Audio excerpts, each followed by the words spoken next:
Alright guys, it is like 2 in the morning and I am just burning the midnight oil, so I am gonna show you guys how I make toggle boxes. My toggle box isn't for everyone. A lot of people are just gonna say they're just a copy of, the next guy and whatever. Well, everyone starts somewhere, so these are pretty generic boxes to get started. So I've been making a 2-switch 1-button setup. So mainly that would be your starter, alternator, or what is it? Starter, your power, and your fuel pump. That's how I've been doing it. Anywho, so what you'll need for this job, you'll need glue, pretty obvious, a hobby knife. This gut's a very sharp blade, hurts real bad. It's not my friend right now. It's got me a few times in the past few days, and I'm not a fan. Styrene. Now, I have the measurements for the styrene. I didn't know them up until recently. I actually was having this discussion with another friend recently, and I couldn't tell him the sizes of what I was using for the life of me.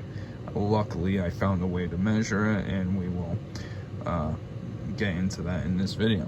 So, you'll need styrene. And a Sharpie always helps to mark where you're going to cut, where your lines are going to cut.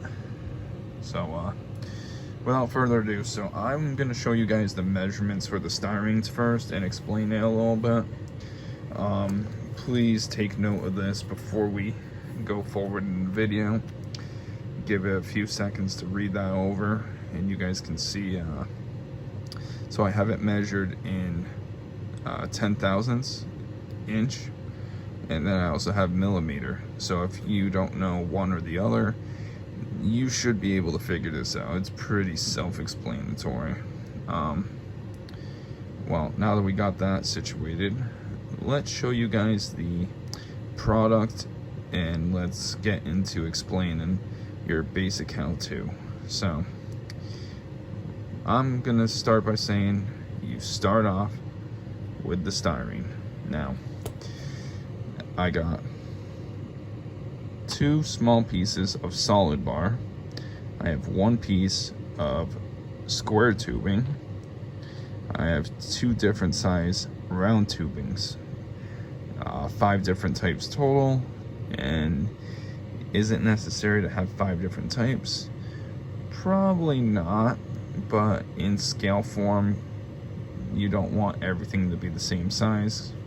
You want it to have a little bit of difference to show detail.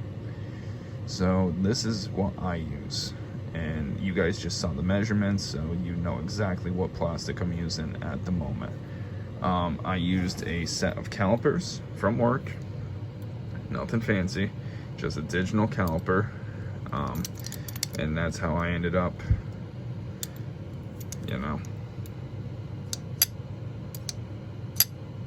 that's how I read it. So once I got my measurements off of there, I wrote them down because I didn't want to forget. And in case I need to order it in the future, I would like to be able to. So here we are with from left to right. You have your first, second, third, and fourth stage of how to make this toggle.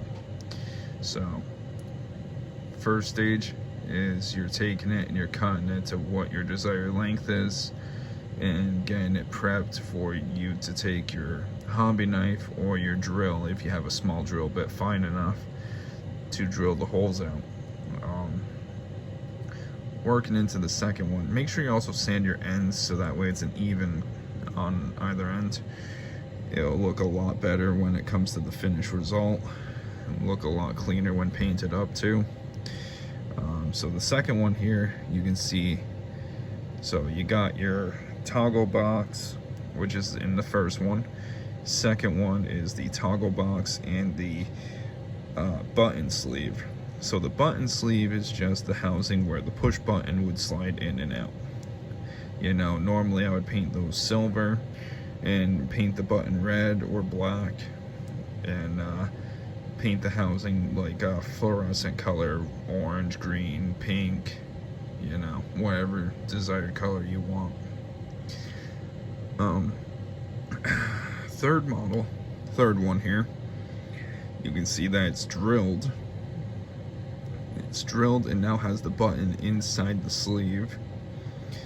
And now that the button is inside the sleeve, I can go and put the wire sleeve. Now the wire sleeve is for where you run your wires out for the detailing, whether that be to your starter, your fuel pump, your power, your MSD, distributor, you know, whatever. Wherever you decide to run those wires. Now, I tried to label it the best I could, you know, for what I describe it as, so that way you guys could know the sizes and know what I'm talking about in this video. The fourth diagram here, which is the final product, this is the one I built this morning, finished product. Watch out for that hobby knife, because that's not the greatest thing. This one's got the toggle switches put in. It's all together, everything except paint. It's actually sanded. The box end is already sealed up with some putty. For the putty, that's what I forgot to mention, I'm using gray tube testers for the putty. So that's another thing that you could add to the need list at the beginning of the video. Shit, I forgot. So yeah, like I said, from left to right, you can see basically that this is what you would do to get started. It gives you a rough idea of how I built it, how I did it. I don't want to, you know, get too long into this video and have a 9-minute video of explaining it to you. I think it's pretty self-explanatory, so I will put my measurements up here for you again, and hopefully that helps you guys out. But we will catch you guys in the next video. I think I'm going to do an update on the 65 Imperial that I am building for the New Year contest. So if you guys want to see that, let me know. But until the next video, we will catch you guys later. Bye.